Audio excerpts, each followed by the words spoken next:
دوسروں کو بھی گمراہ کرے گی.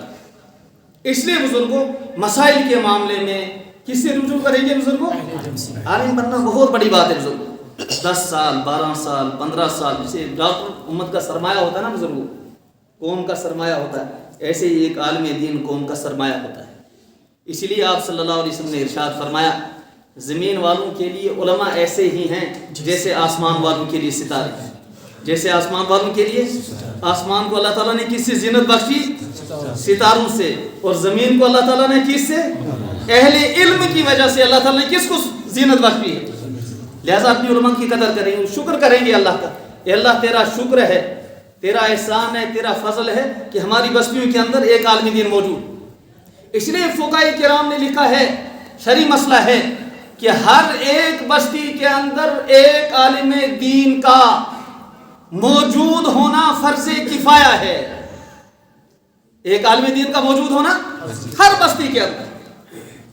اگر اس بستی کے اندر کوئی بھی عالم دین نہیں ہے، ساری کی ساری بستی گنہگار ہو جائے گی. ساری کی ساری بستی کیا ہو جائے گی؟ گنہگار ہو جائے گی.